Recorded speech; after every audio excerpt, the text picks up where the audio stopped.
All right, Jamon Moore with another pre-game Aftershock pre-decision day, and I am here with, for the first time, finally, we've been talking about this for 2 years, and we're finally doing it, here with the Quakes Hall of Famer, Chris Dangerfield. Danger, how you doing? I'm great, Jamon. Thanks for having me. I really appreciate it. I really enjoyed the work you've been doing on this particular podcast, and, the more exposure the club can get, and you go into depth as well, which is great. Yeah, we've really enjoyed it. Now going on our 3 full years of doing Aftershock post-game shows, but I get the most fun out of these types of conversations. And as you're already figuring out, I don't come into this prepared with a ton of notes. I actually like to just talk, and I like to see where these conversations go.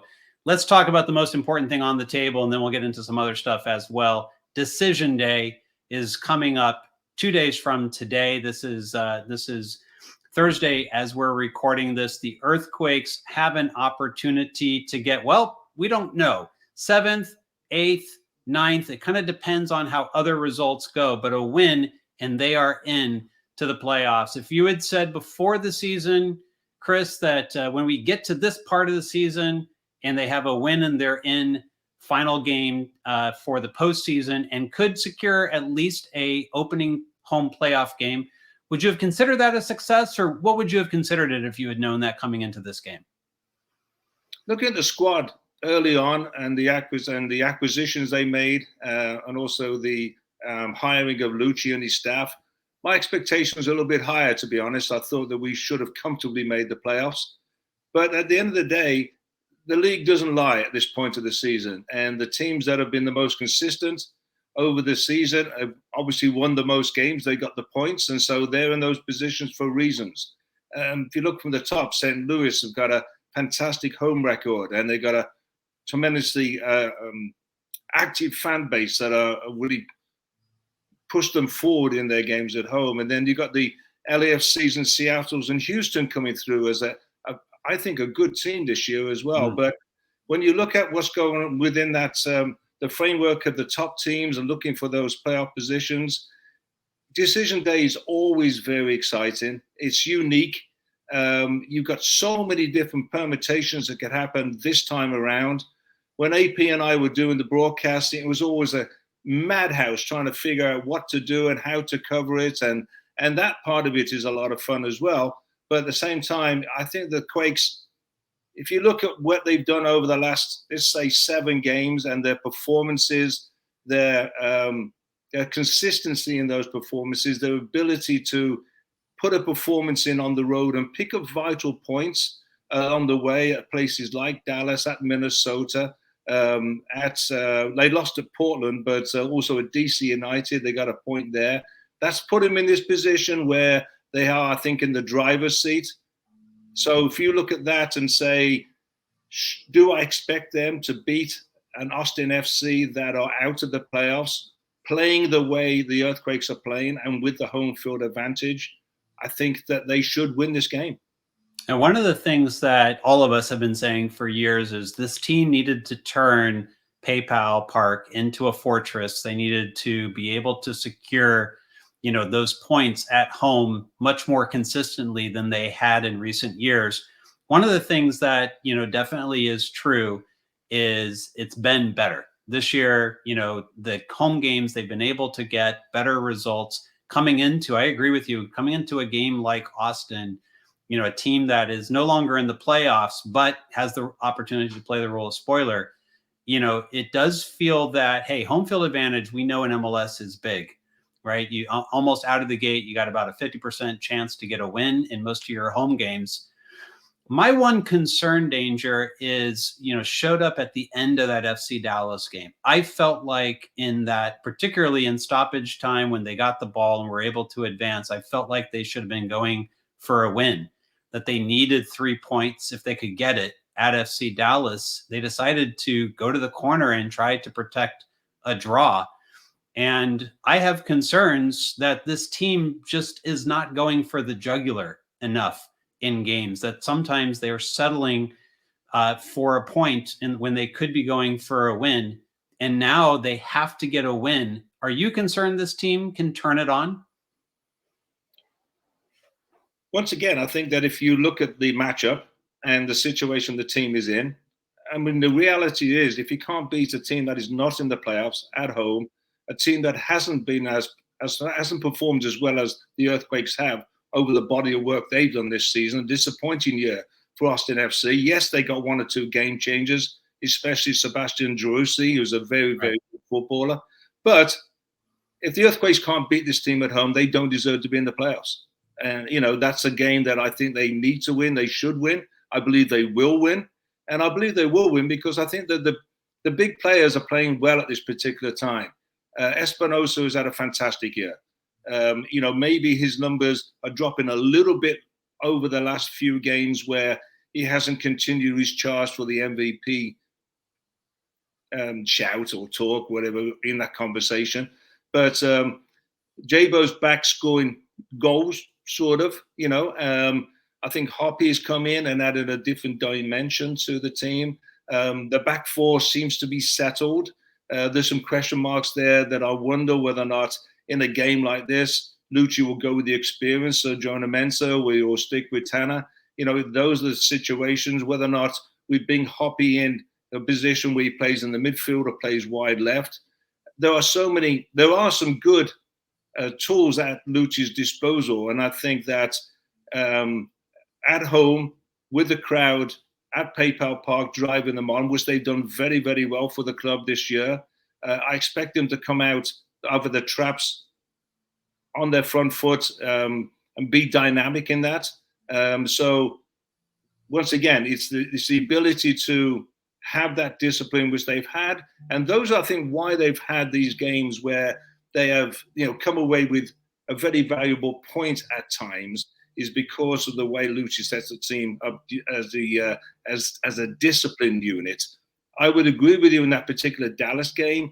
That FC Dallas, I thought, was there for the taking in that game, and they didn't get the 3 points, which will put them in a much more comfortable position right now. But over the body of work over the year, I think they deserve to be in the playoffs. Now they just have to prove it.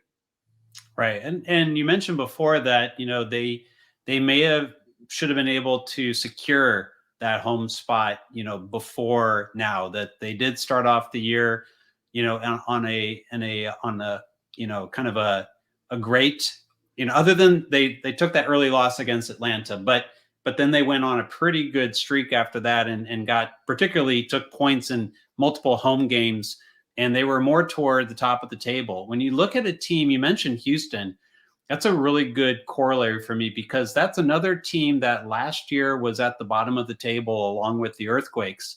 And Ben Olsen has turned that team around, and it feels like that team is really kind of heating up at the right time. They won Open Cup, but not just that. They were playing well before Open Cup, and they seem to have really kind of found that mojo and been able to turn it on. It feels like the Earthquakes have been slowing down for a period of time. And, you know, I guess my concern is, can they turn that back on again? You mentioned Christian Espinoza. You mentioned Jeremy Abobasi heating up. Those are definitely two spots that you feel that the Earthquakes really have to utilize those two players. And when the opportunity is there for them to get forward and be able to create those goals and get, you know, multi-goal advantage in this game, that they should be able to do. One of the things that everyone's been talking about, though, is why has that side been successful, or why has that right side been so successful this year, but the left side not as successful? We saw last year 10 goals come out of the left side. This year, it's been basically 2 up until Matthew Hoppy arrived. Do you think that Lucci has the team playing sometimes too conservatively? Or do you think that, hey, look, players sometimes run hot and cold, and this just happens to be a year that some of those players are not getting the goals that they deserve to get? I think Lucci tries to be disciplined in the way he approaches the game. I think the team plays a better style of football than we have done in the recent years. I think they build at the back well with the addition of Daniel. And with the addition of Traco, who I think is a very, very good player in tight areas that allows them to build out the back in that left full-back position, which always seems to transition to a ball out to Espinosa on the right-hand side with space, or a Capo in that area, or Paul Murray in that area, getting forward on the right-hand side. I would agree with you that the right-hand side has obviously been more productive. I think that comes really down to the quality and the experience of Espinosa in this league, and knowing this league very well, and playing to his strengths. I think it's also to the club and to the players that are playing with Christian to get the ball to him, to allow him to be the difference maker. And he's also comfortable, I think, with the matchup that he has and the partnership he has with a Capo behind him in the right back position. Communication-wise, being able to work with him, they're on the same page. You can see where they play off each other a little bit, where if Carlos gets forward, Christian drops. You've got that ability for them to work together. Espinosa is a fantastic player for that, because it allows the fullbacks to get forward, and that person can do it with freedom, because he knows that Christian, even though he's been the star player and even though he's a designated player, will drop back and work defensively for the team. On the left-hand side, I think it's just that it's for me, it's Cade just becoming more consistent in his performances, and then for him to be able to grasp that position, which he hasn't been able to do consistently this year as a starter. Now there's the question, will he start? Will Hoppy start? And I think that sort of the inability to get that kind of relationship that Christian and Carlos have on the right-hand side, they don't have it on the left-hand side enough. I'm a big K-Cal fan. I mean, I think he has all the promise in the world. He has the tools. He's shown it over and over again. I think that the expectations at times are a little bit high for him from the fan base, just as they say that he should be doing more. You have to remember, he's played over 100 games at such a young age within Major League Soccer. But at the same time, he's still a young player. We talk about young players coming into the club, and there will be a continued production line of young players getting more minutes. We saw it in the friendly just came up recently at home. Olympic? CD Olympia, yep. Yeah, Olympia. So many young players getting playing time there for Lucci and for the Earthquakes, and suddenly you're seeing an Oscar Verhoeven looking comfortable on the field. You see Cruz Medina looking comfortable on the field.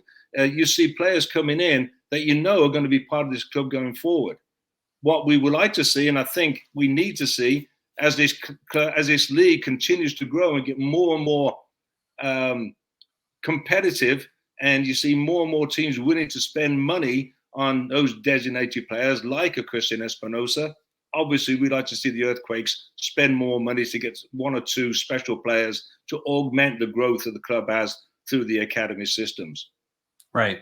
So, you yourself came to the United States as a young player. You were with Wolverhampton Wanderers, but very quickly, as you turned professional there, they sent you on loan. A lot of people may not know this, to the Portland Timbers back in NASL. And your first games, 4 goals in your first season with the Timbers. Your first goal was against the San Jose Earthquakes. But before we get into that, I do want to talk a little bit in terms of these young players, because you yourself, striking out as a very young player, correct me if I'm wrong, you're around 18, 19 years old when you came over to the States, and going through that type of change. Are we putting too much pressure on these young players? Should we expect less? Like, how do you get the most, in your opinion, out of a young player while understanding the rate of change of what they're going through in their life, coming from high school and suddenly being a professional player and all the expectations around that and dealing with that? Like, how do you think is the right way to kind of handle young players, given your experience as one? Well, we're going back to 1975 now. So when I came and I was on loan from Wolves to Portland Timbers, I'd already been a professional since the age of 17 in Wolverhampton. And I was training with the youth team from the age of 16 for Wolves as well. And so by the time of 19, I'd played for England's under 18s, and I'd also got a lot of experience. So when we came to America that particular year, all the players were on loan in the early ages of the North American Soccer League. They weren't buying players back then. Everybody came on loan, and then you went back to your clubs. It's just a 3-month deal. It was a tremendous amount of fun. obviously it set me up for the rest of my life in America, which I was very grateful for. But it was the young American players that weren't prepared to play in the NASL in those days. They were, coming when they were getting drafted into the NASL teams. They were coming at the age of 22, and they didn't have anywhere close to the experience that I had at 19. And so you could see that massive, I guess, delta between their ability to step in and perform for the team versus, I guess, mine at a young age. It's completely different now. I expect young players to come into this club now and perform. I think the young players are very well prepared. If you look at the any academy system that's worth anything in the Major League Soccer, you will look at Philadelphia FC, Dallas. You look at obviously other clubs that have been successful, and the Earthquakes, at a youth development perspective, is one of those. We're developing very good young players. They are playing through the methodology under Alex Cavello. They're playing, if you're playing with the 15s, you're playing the same as the first team. If you're in the 17s, the same as the first teams. These guys are going off and playing for the US in competitions worldwide, and they play for the Earthquakes. So I expect them when they come on the field, yes, they're going to be nervous, and they're going to get a couple of games under their belt, but I expect them to come on the field and perform. Nico Chikiris is an example of somebody who's got on the field at a young age. He's ready. He's performed at the high level for the U20s as a young player in the US national team. He's got the right training from a young player through his growth as a 10, 12, 14-year-old. He's been prepared correctly by the coaches he's worked with. And so I think now we can't look at them and say, are they ready? If they're good enough, if they're good enough, they should play. It's not a question of age, in my opinion. Yeah, to your point, like the growth of the MLS Academy system and now the introduction of MLS Next Pro gives lots of opportunities for preparation. Plus, these players, most of them are playing on youth national teams that are traveling around the world and playing in major tournaments. Some of them in World Cups, U17 World Cup, U20 World Cup, and the Olympics, is another opportunity. So high profile tournaments, high pressure tournaments. And we've seen some of these people like Cade, and Nico Chikiris play well in these kinds of situations and be able to step up and be able to put the ball in the back of the net. Do you feel that, from that experience, that there's this just gulf between the level of player that they're playing at in these tournaments where they look like world beaters? They look incredibly good. Cade in particular, more recently. And then when you step up against an MLS level defender, how much better is that player that they're having to go up against? And, is there a better way to be able to help them be able to make that jump other than just give them the experience? Well, if you look at Cade as an example in the U20s, I think that he has a combination of the technical skills, the experience, and also the physical skills. And so he was coming up against 18-year-olds and 17-year-olds and 19-year-olds that just weren't as physically strong as he was, and he dominated. Right. But you saw other players that play in the same tournament. Diego Luna, not big, not strong, technically very good, looked like a very good footballer in that. And he's taken that now and taken that experience to play on a regular basis for RSL, and he's had a very good year for them. So it's just coming down to being prepared. Look at the situation the Quakes have right now with JT's terrible injury. Now it looks like Emmy will be on the bench. He has to be ready. Who knows? He has to be ready, and that's his opportunity. And I have every faith in seeing him play at various levels, that if he's called upon, he will do very well. And that's the level of preparedness they have in an academy system like the Earthquakes right now. They're top coaches. It's not just Cavello, but you got Jordan Stewart working with these young players. You've got people sharing their experiences with them and getting them ready, and they're training on a regular basis with the players in the first team. So it's just a question of, I guess, in some respects, waiting for your chance. And the only way you're going to get that chance is by continuing to show up every day and show the coaching staff that you're ready. And when the chance comes, you've got to grab it. And there's been some good examples of that this year, where players have come in and grabbed those opportunities at times. I thought, Daniel Muni came in and did a good job for a couple of games. And now Lucci's going, okay, I can rely upon him when I need him. Matthew Hoppe, when he came, he's been bouncing around trying to find a home and on loan here and on loan there. It takes you a while to come into a new league. And it's a different league, and it's a different country, and it's a different town. But once he got himself settled down, now he's figured out where he can be a benefit to the club, and that is by getting into dangerous positions around that penalty area. His finishing, and I'm not gonna throw him at that level yet, but his finishing and the way he finds space in the box, the home game where he scored a nice goal with his right foot, and then he nearly got the rebound after that, then he nearly flicked one which hit the post. It's a little bit Wando-like. He finds those spaces in those areas where he's in a good position to finish it. And I would like to see Kay get into more of those positions from the left-hand side and be finishing more of those crosses that are coming in from Christian on the right-hand side, because he is so good. That every time he gets the ball, Christian Espinosa is probably a 85% chance he's going to get a crossing. Yeah, it's you and I can probably spend an hour talking about the tactical details of. I think we have already.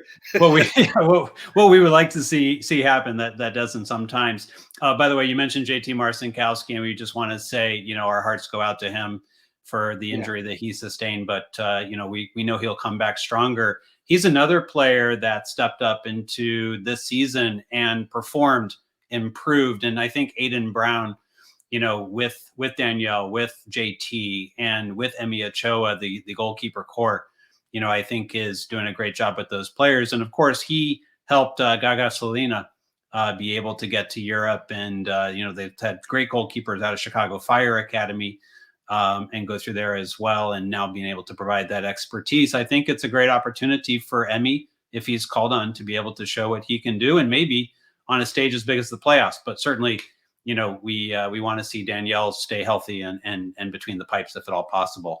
I want to go back to your career, and we kind of started to touch on it, and then took a diversion there. But I want to come back to your career, and it's great to have you on. And first time we've been able to have this conversation, because just a lot in your background that I'm learning about, that I think many fans who've been around a long time maybe know a bit about, but there's a lot of newer fans as well to the club. And getting to know you, I think, is a great opportunity here. I was listening to a podcast that you referred me to before this, where you were talking about that first goal that you got when you scored in NASL. You were in San Jose. You don't remember the goal, but George was, had a tiger there in that game. So can you talk about what do you remember about coming down to San Jose and playing in San Jose for the first time? Because, it seemed like a pretty wild situation for that NASL game. Yeah, it's almost like I had this connection to San Jose that obviously I have nowadays, and I love it being here and living here, and certainly more than love my time playing for the club. In 75, we came down here a couple of times with the Timbers, and then we ended up making the final, which was called Soccer Bowl in 75, and that was against Tampa Bay, and it was at Spartan Stadium. So we played here a number of times. The game you're referring to, you got this madman, Crazy George, who does unbelievably stupid things. You've all seen him come out of a plane, or the parachuters come in, and the one guy misses the stadium, then George comes down all disheveled, and we've had him do various things over the year. But this particular game, we were all warming up at the one end, the far end, and unbeknownst to us, the crowd's making noise, but there was 18,000 people there, so they were making noise all the time. Right. But George comes down on an ATV bike with a trailer on the back, with a trainer, with a Bengal tiger, and it wasn't just he was a massive tiger. And I think that what they were trying to do with this thing was they had trained it to, with its paws, tap the ball down and into the goal, and then everybody will shout goal. But when they announced that they were going to do this, or the referee blew his whistle for that, the tiger freaked out and bit the ball and burst it. and then they were trying to drag the tiger down the field. He finally got up about 20 yards from the Portland goal where I was working with the goalkeeper to try and warm him up a little bit. Excuse me. And I turned around and there's this tiger. And obviously everybody exits stage right as quick as we possibly can. But that was the North American Soccer League. I mean, it was one thing after the other. We did crazy things in Portland. You would go on the road and the Cosmos would be doing their thing. There was stuff in Dallas all the time. They were always coming up with, they would paint the field all sorts of different colors. In Dallas, they had the box was red and the circle at the top, the half circle was blue. They had a monkey that was stand by the opposition's goal. And the idea for the monkey was that when they scored, the monkey would go up the post, along the crossbar, and down the other post. I don't know why, but I mean, there was stuff going on all the time, and it was fun. The football was still good, and we were enjoying ourselves. But they did along the way here in San Jose and in Portland when I was there. All the players and the legends of San Jose, the Johnny Moores, the Demlins, the Campies of the world, always out in the community, building the platform for this team right now. Excuse me. I've got a cold.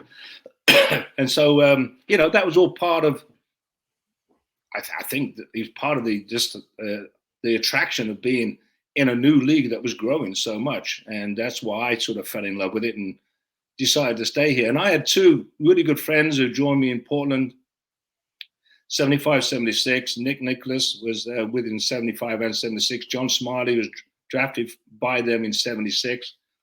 My best friends to this day, and they were from San Jose. And so I always had this feeling I was going to end up here. And I was so pleased when it happened. Yeah, because you had I'm just going to take a look at some of the statistics here. So when you came into the Earthquakes, and at least according to Wikipedia, and you can tell me if this is correct or not or whatever, but there was a time where there was an NASL indoor league and there was the NASL outdoor league. And you had already been doing a combination of these things with the Los Angeles Aztecs.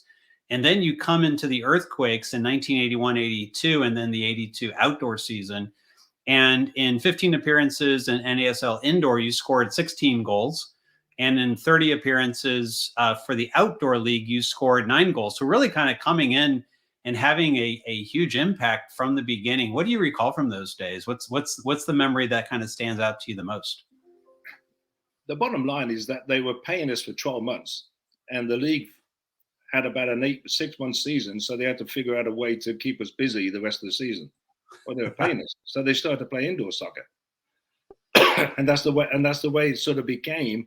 The indoor game that the NASL played was a different version. They would have a striker that would sort of stay up there, and the rest of the other four would sort of, try and do all the running and the defensive work. And fortunately, when I was at the Aztecs, I was the guy that was scoring all the goals, which put me on the radar of these MISL clubs. And to be honest, when I came to the Earthquakes, the Aztecs had folded, as most teams, it seems I played for, did. But there you go. But happened a lot back then. Yeah, really. The famous saying is, "I had more clubs than Tiger Woods," but that's the one. But when the Aztecs folded, I thought I was going to be a free agent. But the Earthquakes had a fantastic footballer and a good friend of mine whose name was George Best, and he liked me, and he told Milan Mandrick to buy me. I had already negotiated a contract with the Pittsburgh indoor team for like more than double the money I was making in LA, and I was going to get in San Jose. And it seemed at the time that the MISL was growing and the NASL was losing teams up and down like this. So I thought I was going to go and play indoor. But unfortunately, George convinced Milan to buy me, and I came to San Jose, and it's the best thing that's ever happened to me. And you've been here ever since, or have you? That's an amazing story. So I had two seasons indoor in major indoor soccer league with Minnesota, but I was only there for the seasons, and I would come back to San Jose. I mean, you wouldn't want to, live there just to deal with those kind of winters, when you can definitely come home to San Jose. Excuse me. Yeah, it's a cold, cold place, let me tell you. So as an Englishman, kind of coming over here to the States and you're seeing this kind of craziness of NASL, it sounds like you really kind of enjoyed it. But when you try to explain this to people back home, did you ever get that's not football, it's like a circus. Like, did you ever get like reactions where you're kind of like, well, I'm enjoying this, I'm having fun, but they thought like look down maybe a little bit on the American version? Or what was the opinion in Europe back then of NASL? Well, I think the product on the field was good, and most of the players came over were top players that came over from Europe. The great thing about my time here was the clubs I played with, but also the players I got to play with. And from my perspective, it was a wonderful experience to play alongside some of these legends. I was fortunate to play with Eusebio in Las Vegas, and Tony, and also Humberto Coelho in Las Vegas. I played with George Best, obviously. I played with Johan Cruyff for 2 years, and Wim Soubier, Michael Carey. And then obviously you were playing against players in Fort Lauderdale like Cabillas, and in New York, obviously Pelé and Beckenbauer and everybody else that was there along the time. Everybody was there. Right. And the experiences that went with that. But what you noticed as you were going along, teams, the leagues in England, for example, there was a period where they were starting to go, oh, let's get some cheerleaders out there. Why don't we do this? Why don't we try that? What can we do to get the fans back into our stadiums? There was no doubt, and I embraced it from day one, and going to an Earthquakes game, and it's still the same now at PayPal, but at Spartan, you would arrive and the fields around the stadium were full of people tailgating. And that would carry on after the game. It was a fantastic event to go to, pre and post game. And I think the Quakes have done a good job of trying to replicate that along the way. But you see that when you travel, as I've done, doing the TV broadcast for a number of years, which I thoroughly enjoyed, that you see every club in Major League Soccer is doing the same thing and embracing that. The stadiums are getting better, etc. We know the product is much better than it was. But back in the NASL days, there were some good ideas along the way. I still think the 35-yard shootout is a great idea. It's believe me, it's a lot harder than taking a penalty kick. Yes, it is. Yeah. I as a analytics guy, I hate penalty kicks because it's 75% chance, according to the history of penalty kicks, and very few chances that actually come are 75%. There's very, very few. So it always seems like you're over rewarding people for the penalty. So but regardless, analytics guys like me, we everyone will be like, think that we're kind of boring. But if nothing else, I thought the excitement of what that old style of penalty kick brought was always quite interesting. And the MISL, also bred us some fantastic footballers, some of which played for the Earthquakes. Excuse me again. The Lord of all indoors was Steve Jongle, who was a fantastic player for the Earthquakes in 83, 84. Stan Telecki, unbelievable Polish international, who played for Pittsburgh indoor. Fantastic player for the Earthquakes, 83 and 84. Fernando Clavillo, another one that starred in the New York Arrows for Don Popovich. A lot of players, Branko Segota, another one. So the bottom line was, good players can play anywhere, indoor or outdoor, and they transition from one to the other. In the case of Jongle, for example, I believe he defected from the former Yugoslavia. He wasn't allowed to play. FIFA wouldn't allow him to play in the league, the NASL, so he played indoor soccer. And then eventually he was given permission to play in NASL later, which is when he came to the Earthquakes. Fantastic footballer. My own love of soccer came from playing on playgrounds, playing high school ball. But we had, I had a black and white TV growing up, very small TV. My father was not going to pay for cable. And so I could only very rarely catch a Chicago Sting game. in Chicago when it would be on WGN, Channel 9 back then, same station that would carry the Cubs and the White Sox in baseball. You occasionally be able to catch a Sting game, on that. But my real love of watching soccer came from going up to the Rosemont Horizon and watching the Chicago Power play. Karl-Heinz Granitza, who became a legend with the Sting, was still playing at that time and scoring a ton of goals, and a lot of fun to watch. And my kind of love of watching in-person soccer really came from some of that MISL days. Certainly was kind of an exciting way, I think, to be able to catch soccer. Still exists. I hear there's one up the street here. I need to go check it out. It's not that far from me up here in the Puget Sound region. So still exists today, and I'm definitely going to have to go up and check it out sometime. Very quick before I let you go, Danger, and I know you've got a cold, and I really appreciate you kind of hanging in, and just got back from England, so you're jet lagged and all kinds of stuff going on. But as we kind of look forward, into this particular game, one of the things that I'm intrigued by is that there are a lot of players coming back in from international duty for this particular game. And a lot of people may not know this. You've got a USSFA coaching license, so you're a highly certified coach. By the way, forgot to mention, San Jose has won an Open Cup. You were the coach of the team of the San Jose Oaks that won an Open Cup, and a lot of people may not know that. I was player coach. Player coach. You played in that. You played in that final game. I played in the final game for the Open team and coached the team, and then in the over 30s, I was player coach as well. But the league, whatever it was at the time, US Soccer wouldn't let me play in both finals, so I had to coach the over 30s.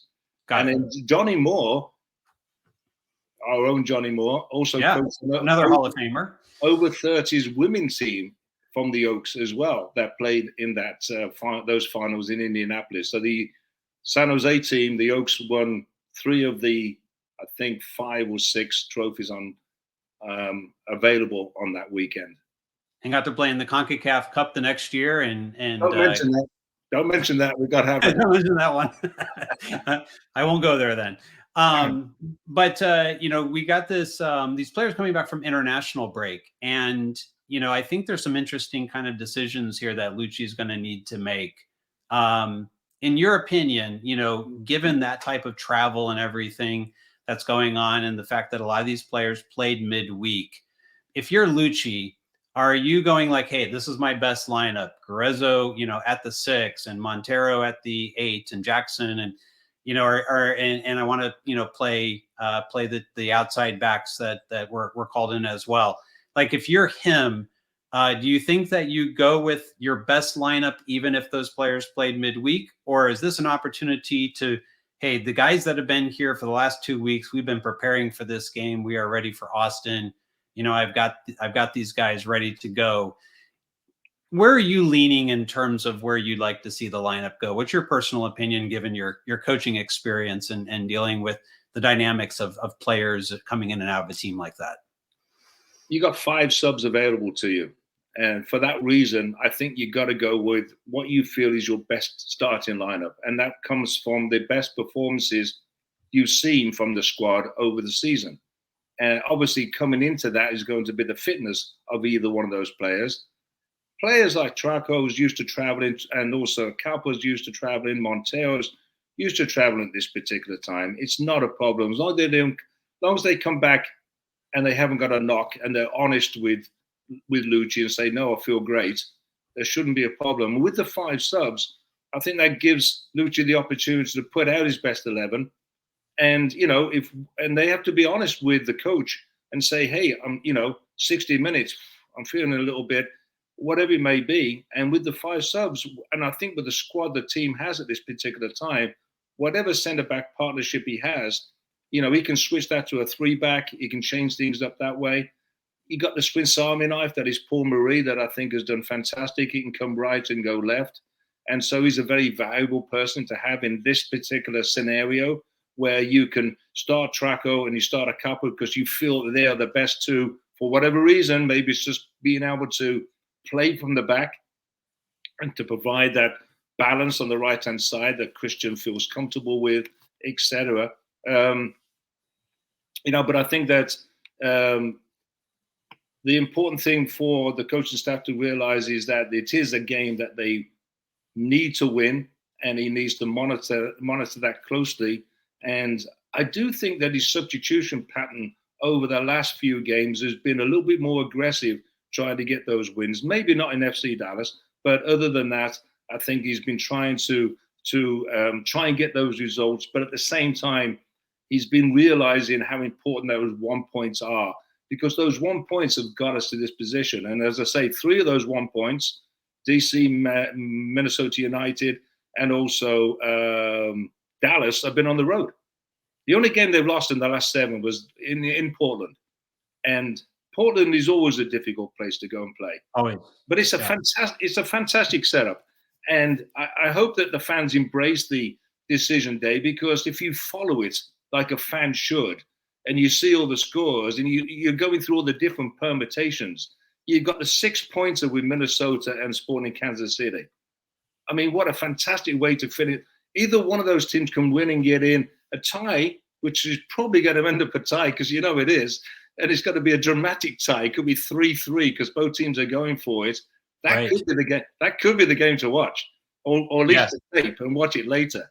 You got Houston going into Portland, and Houston wants to finish 4th or 3rd because they want the home field advantage. They're not going to roll over to Portland, you wouldn't think, right? FC Dallas are just not scoring goals at the moment, and they've got to go to the Galaxy. I mean, will the Galaxy do the Quakes a favor? I wouldn't bet against it. It's wild to think about Earthquakes fans potentially having to cheer for the Galaxy to do anything for them.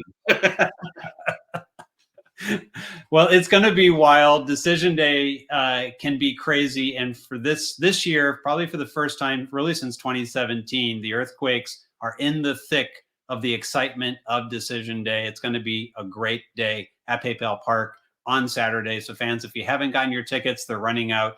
This is the opportunity to be able to grab them and make sure that you get to make some memories at PayPal Park. You don't want to be that person if you get a Minnesota United 2017 type finish where you've missed that opportunity for that kind of excitement, because that type of thing, doesn't happen very often. So it's great to see. Well, Danger, I'm sorry it took 2 years after we initially talked about doing this to finally do it, but I'm happy that we finally did. Great stories too. I really would love to dig into some of those with you at another time. And well, that just means we'll have to have you on again.